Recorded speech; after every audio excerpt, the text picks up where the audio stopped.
how can fathers, husbands, brothers, boyfriends, sons reclaim their place in society and reestablish their authentic masculinity?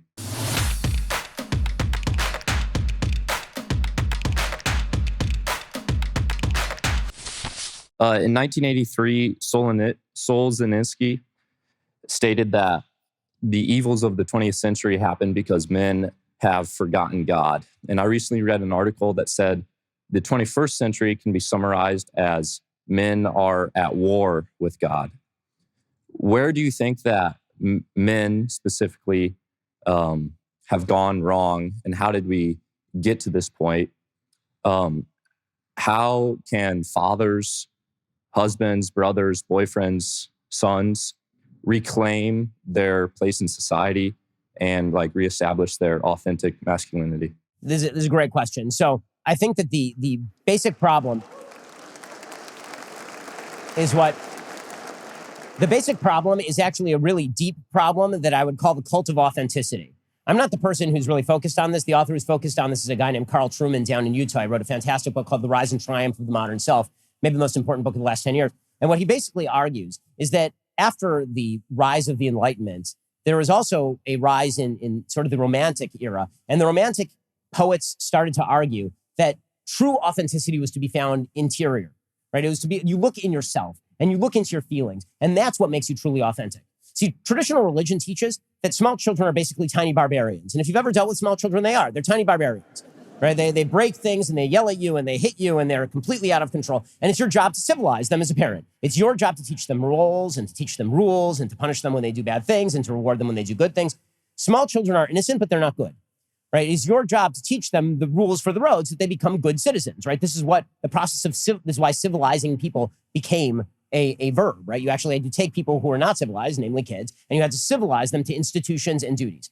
Then there was the rise of this sort of authentic movement, the authenticity movement. You have to be so authentic. Look to your own feelings. That's the thing that really matters more than anything. Now, for a while, that went nowhere.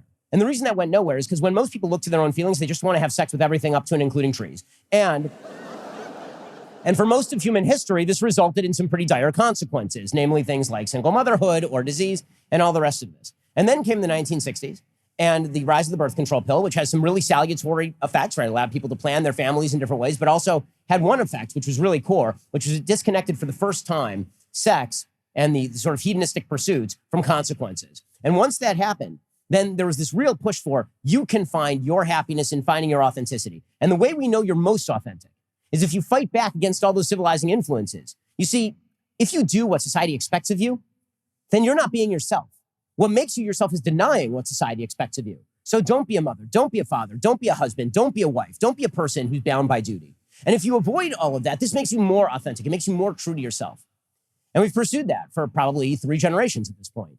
And it's ending with massive mental illness, massive misery, unhappiness, lack of having kids, and all the rest.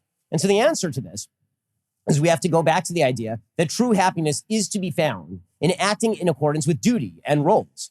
This is what makes people happy. And we need to go back to that. So that means that, as I say, I train my son to be a father from now. I show him how to be a husband right now. I give him things to do right now. And by the way, there may be a group of women out there in America who are desperate for clingy men who are not going to enact the role of protector and provider. They're very few and far between, or they're lying. Because the reality is that typically what women are looking for is what women have looked for all of human history, which is strong men who protect and provide. And typically what good men have looked for is women who are capable of being excellent mothers and excellent wives and providing comfort and providing a home. And that doesn't mean that women shouldn't work or can't work. My mom worked. My wife, as you all know, is a doctor, right? Like I'm very much in favor of women being able to do whatever they want to do career-wise. But the fundamental roles of husband and wife, or husband or father and mother, these roles are what create fulfilling lives. If you want to know the truth about this, all you have to do is go to the local cemetery. Very few local cemeteries have carved on the gravestones what position you achieved at your company. Nearly all of them say beloved husband and father, beloved mother and sister, right? Beloved mother and wife.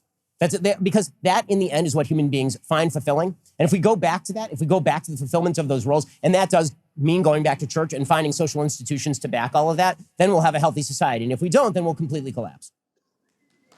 Thank you.